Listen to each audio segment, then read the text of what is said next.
Hello students, since we are discussing about the sterility indicators, right? So here in the second type chemical indicator, we are going to use whatever the sterilization, these are the chemicals which we are going to use to indicate the sterility level. Like say for example in first one, Brown's tube, right? So in Brown's tube, the tubes which we are going to use to indicate the temperature or the level of sterilization, it is containing the reaction mixture and the indicators, right? Whatever the reaction mixture it is required, and the different indicators which will be there into the tubes, and whenever the things will be exposed to the high temperature, right, or any of the products formulations or media which we are sterilizing, when we are exposing to the high temperature, the color is going to change. The color is going to change in tube form red, yellow and brown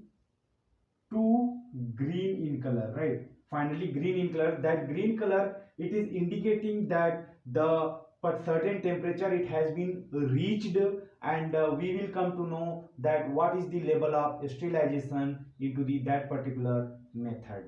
Second one, witness tube. This is also one of the indicator which we are using during the sterilizations in chemical indicator.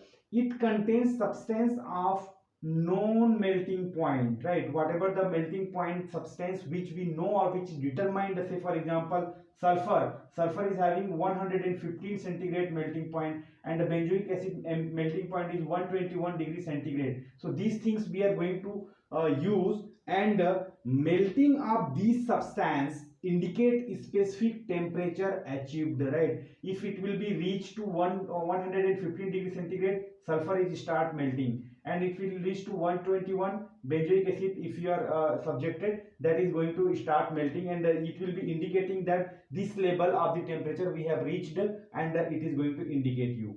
Third one, the heat sensitive tap. This we are going to use. This tap, what is the function? This tap work by the changing color. This tap work by the changing color after exposure, right? A small strip of the tap applied to item, any of the item, product, media or whatever the things, that small strips or small tape we are going to attach with this item before placed in autoclave, and whenever this tap color it will change, we will come to know that the particular temperature it has gone up to that level after removal.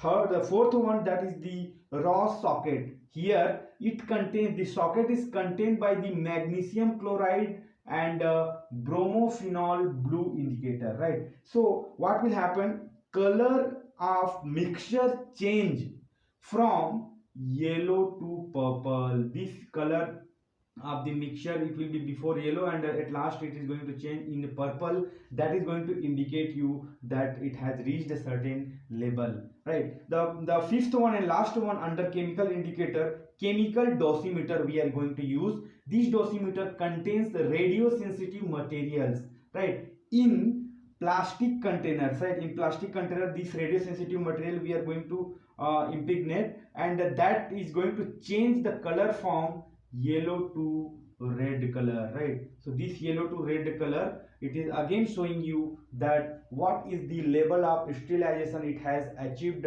and these are the 5 chemical indicators which we can use during the sterilization, and that is going to tell you that how much temperature we have gone through for the particular product, particular formulation of particular media, and what is the level of sterilization. That's what it is called a chemical indicator. Thank you.